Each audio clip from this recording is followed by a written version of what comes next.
Is civil war coming to the United Kingdom? That is a question we're going to be answering today. A lot of people have been talking about it. A lot of people are thinking about it, but we're just not sure. I'm Tal the Traveling Clad, your favorite white colonizing Zionist. Let's take a look at this clip.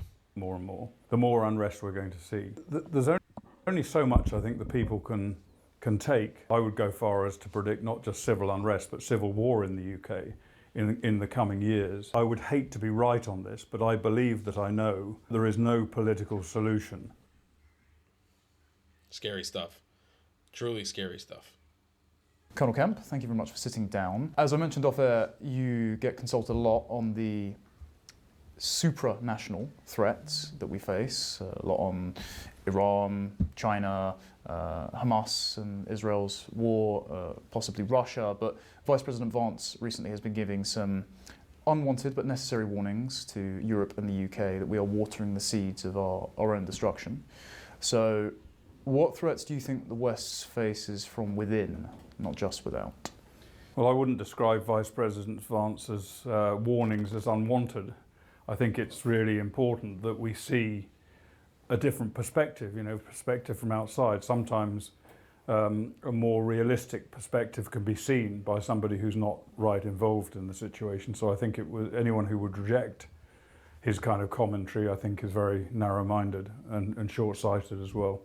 But the primary face, I think, apart from external threats from different countries around the world, the primary threat we face is from an alliance, effectively, of the hard left and Islamist extremists who have kind of, together with various other causes, have come together in a way to threaten the cohesion and the culture, in many ways, the entire culture and political existence of the West, not just the UK, but the whole of the Western world. And their primary kind of rallying point for that at the moment is Gaza.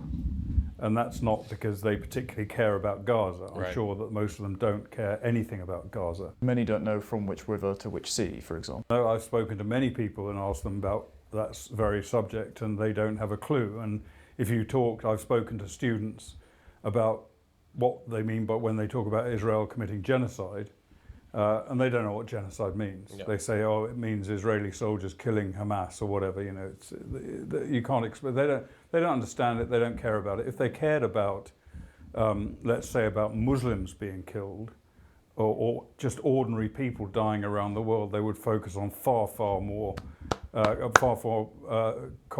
more deadly conflicts than we see in Gaza. But Gaza is the rallying point, the anti-Western rallying point, and those people who want to see Palestine freed from the river to the sea, as they put it, what they really mean is they want the downfall of the West, and they work to that end. And I think that's our primary threat that we face today. And it's not just about protests on the streets. It's far more insidious than that. And the whole agenda has infiltrated our universities, our international institutes that affect the UK, like the United Nations, etc., the EU, and our pretty much our entire system of government and national institutions like schools. All of these areas have been infiltrated by this movement over many years.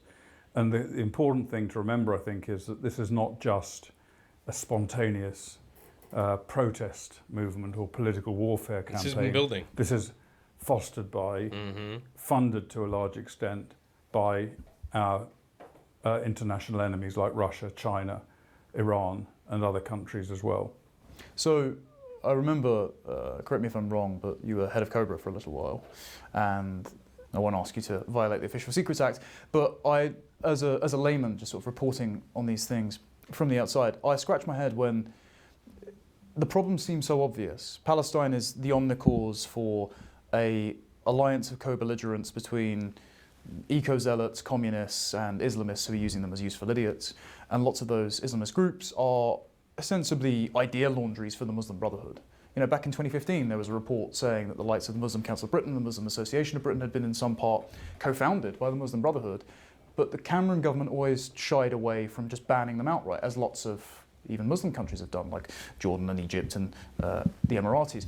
Why have governments been not only so reluctant to take action against the enemies that we know exist and have an undue influence over our politics, but also seem to add a lot of demographic and thereby democratic fodder to this by importing people who have a lot of sympathies with jihadist groups from around the world? I think our political leaders, and I'm not just talking about Starmer today or Cameron or Johnson or any of the others in recent years, are in a state of bewilderment.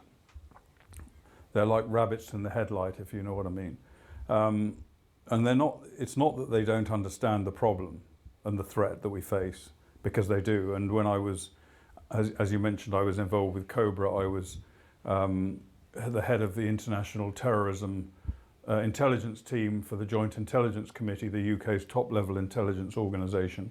And I was involved in briefing Prime Ministers and Cabinet Ministers on these threats. They understand them fully, but the problem is that they don't know what to do about it. They really don't. And I think for most politicians, not being critical of any specific politician, but for most politicians, their horizon is 4 years. They want to keep a state of equilibrium for that time. They want to do what they can to make sure they win the next election. They don't want to take the kind of radical action that might be necessary to address these sort of problems. They really don't want to do that. And the other consideration they have is that, and particularly with Keir Starmer today, is that the Labour Party is so reliant on the hard left and on the extreme Islamist elements within his electorate, and there are many of them. And when I say extreme, I'm not talking necessarily about people who want to carry out terrorism, but people who want to drive the Islamist agenda through British society. And Starmer depends so heavily on them. And what can he do about it? The way he sees of dealing with it is to appease them. Yep. And really, the Starmer Labour Party is the Jeremy Corbyn Labour Party. It hasn't changed. It's got a new coat of paint. Starmer, who tried to get Corbyn elected Prime Minister when he was on Corbyn's front bench, pretends that it's a different party today. It isn't a different party, it's the same party with pretty much the same agendas behind it, fundamental agendas behind it among its supporters. And the last thing he can afford to do, given the other political pressures on him today, not only with the economy, with the need, for example, to significantly boost defence expenditure under pressure from Donald Trump, but also the political attacks he's receiving from Reform, and indeed will no doubt receive from Corbyn's new party. All he can see as the way ahead is to appease the more extreme elements of his party. And that's why, for example, he, rather than deciding to give his full support to Israel, which is fighting an unavoidable defensive war for its own survival, rather than supporting an ally on which we depend and which we owe so much to in so many different ways, including on defence, intelligence, etc. Rather than supporting them, he is turned against them. And he's turned against, his announcements that he's going to support a Palestinian state, or recognise a Palestinian state. You reiterated it again today. And all of this, which is so damaging. It's not so much damaging to Israel, but it's damaging to it's damaging to Israel in the sense that it encourages and it kind of hardens Hamas's position and Israel's enemies' positions. And he's not doing that because he doesn't understand the reality of what's going on in Israel. He does. I can guarantee he understands that. He gets intelligence briefings of the type that I used to give when I was working for his predecessors. He gets those briefings. He knows the reality, but what he wants to do is to placate the people who are causing trouble on his streets, the protesters, and the various other elements of British society that are anti-Israel. And so rather than his policy being based on genuine foreign policy considerations, they're based entirely on domestic policy considerations. And the same applies to Emmanuel Macron, for example, in France, and other world leaders. Yeah, I think for those, especially among my generation, who are more concerned with domestic questions of identity and belonging than the economy or foreign policy, the Israel issue being the omnicause for the left, we can look at it through the lens of, I have no doubt that lots of those protesters who are pro-Hamas would like to repeat October 7th in our country. Yep. So even if Israel seems like a distant land to you, it's still a concern that it's happening here. But considering they get these intelligence briefings and don't adjust on the fly, it sounds like a similar phenomenon that Dominic Cummings is describing, where politicians take on a sort of superposition personality, where they have to tell themselves polite ideological fictions to maintain the illusion of control. And this is accelerated by the fact they feel in a very precarious position because of the culturally and ethnically gerrymandered populace they preside over, and have to rely on groups like Muslim enclaves in our major cities as reliable voters. So they themselves feel under threat.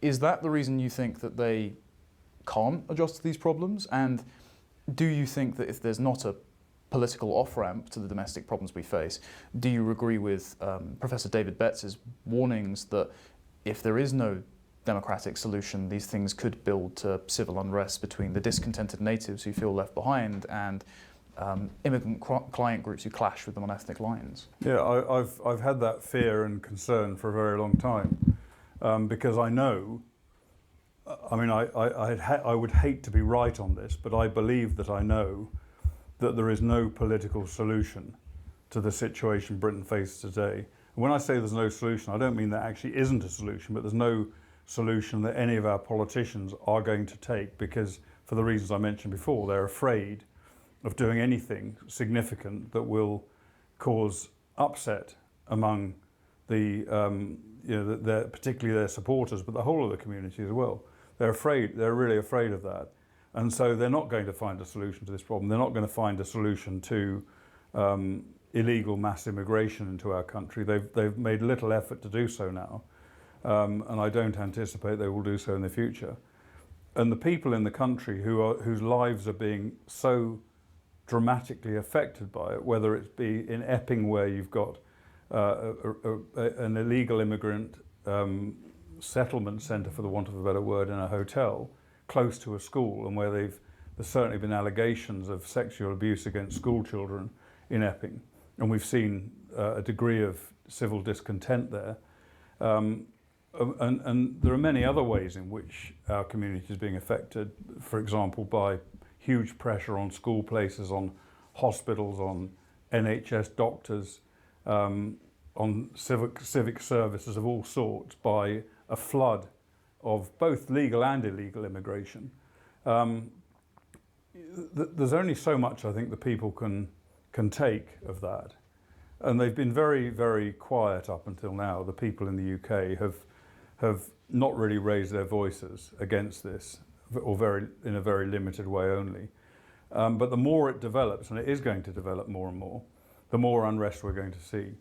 And they have no option. And I'm not encouraging and I'm not kind of supporting this, but I think the people will feel they have no option other than to take action into their own hands, rather than rely on political leaders who are doing nothing in their eyes. So yeah, I think there's every likelihood. I don't know what the time frame is, but I would go far as to predict not just civil unrest, but civil war in the UK in the coming years, if this situation continues, which I believe it will. Especially if they keep censoring them. Well, thank you very much for your time, sir. I appreciate it. Thank you, my pleasure. It's more than just the censoring too.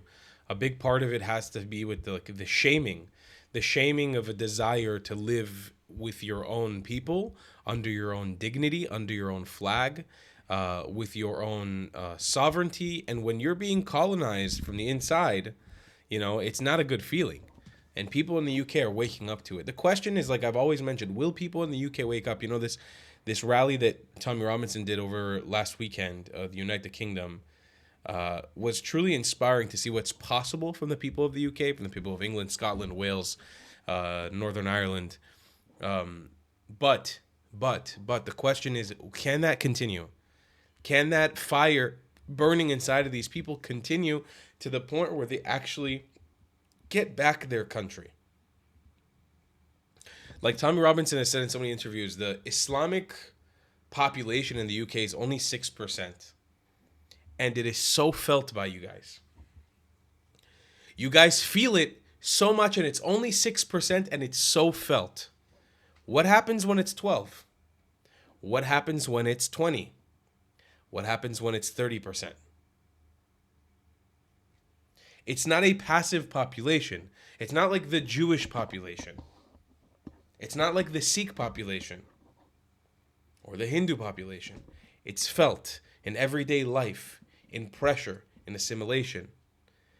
You guys really need to consider the ramifications of bringing people like this into your country over and over and over again.